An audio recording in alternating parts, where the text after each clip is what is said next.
ယူသားသောတပည့်စီတီယောခါကတခုသောနေပြည်တော်တွင်ဉာဏ်ပညာမျှော်မြင်နှင့်ပြည့်စုံလျက်အတတ်မျိုးစုံသင်ကြားပေးသောဒီတာပေါမောကဆရာကြီးတဦးရှိသည်ထိုဒီတာပေါမောကဆရာကြီးထံတွင်900သောတပည့်လူလင်တို့သည်အတတ်ပညာသင်၍နေကြကုန်၏တနေ့တ၌ဆရာကြီးသည်တပည့်တို့အချင်းစာရိတ္တကိုစုံစမ်းလိုသဖြင့်ဤသို့ဆို၏အမောင်တို့ငါ၌သမီးပြူတယောက်ရှိ၏ထိုသမီးသည်လိမ္မာ၏အစင်းလဲလှ၏ချစ်ပွေသောစကားကိုလည်းဆိုတတ်၏ထိုသမီးသည်အရွယ်ရောက်ပြီးဖြစ်၍အမောင်တို့ထဲမှတယောက်ယောက်နှင့်ငါထိမ်းများပေးလို၏အမောင်တို့သည်ငါ၏သမီးအတွက်အဝတ်တန်းစားကိုတင်တို့၏ဆွေမျိုးများထံမှခွဲဝေခဲ့ကြပါငါ၏သမီးကိုတင်တို့အနှင့်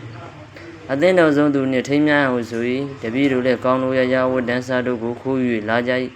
တယောက်သောတပည့်ကတစုံတရာမျှမယူခဲ့ပေထိုအခါဆရာကြီးကသူ့ဟာအကြောင်းကျိုးမေး၏တပည့်ကဆရာသူတစ်ပါးမပေးသောပစ္စည်းကိုခိုးယူခြင်းသည်မကောင်းသောမှုသာသည်မစင်ကြယ်သောမှုသာသည်ခိုးသူလည်းမကောင်းသောကျင့်စီသူသာသည်ကိုချင်းစာတရားကင်းသောသူသာသည်မိမိဥစ္စာကိုသူတစ်ပါးခိုးယူလင်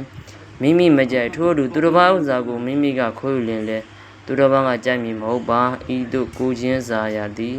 ထို့ကြောင့်မိမိသည်တစုံတရာကိုမျှတိတ်တဆိတ်မယူခဲ့ပါဟုဆို၏ထိုအခါဆရာကြီးလည်းများစွာနှစ်သက်သဖြင့်ထိုတပည့်ဟာဤသို့ဆို၏